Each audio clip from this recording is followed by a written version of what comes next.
Now, with his second term in office drawing to a close, U.S. President Barack Obama has delivered his final national security speech, in which he defended his administration's legacy in fighting terrorism. During an event held in Florida, the outgoing commander-in-chief noted that he is the first president to have faced a daily war against America. For 8 years that I've been in office, there has not been a day when a terrorist organization or some radicalized individual was not plotting to kill Americans. And on January 20th, I will become the first president of the United States to serve 2 full terms during a time of war. In the speech, he reiterated what have been some of the common themes throughout the Obama presidency. He talked about the rule of law. Now, when he described U.S. operations and efforts against terrorism, he spoke about them as if they had been very, very successful. However, it seems that there's a lot more terrorism and instability in the world today than there was 15 years ago when the war on terrorism began.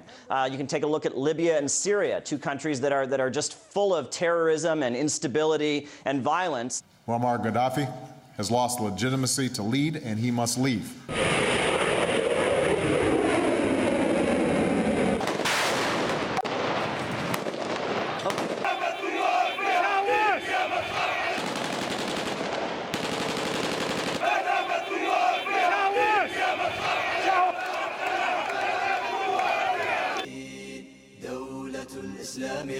You can look even further. Now, Obama did speak about homegrown terrorism, and he kind of de-emphasized it as a threat. The most deadly attacks on the homeland over the last 8 years have not been carried out by operatives with sophisticated networks or equipment directed from abroad.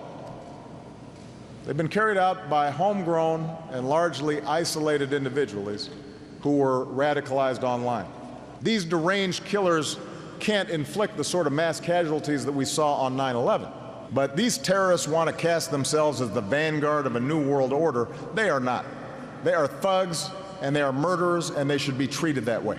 But it seems that Western countries are facing a rising threat of terrorism in their home countries. If you look at recent events in Brussels, in Nice, and in Paris. Obama couldn't avoid mentioning that the Guantanamo Bay prison remains operational despite his own efforts and promises. This is what he said. We're wasting hundreds of millions of dollars to keep fewer than 60 people in a detention facility in Cuba. That's not strength. Until Congress changes course, it will be judged harshly by history, and I will continue to do all that I can to remove this blot on our national honor.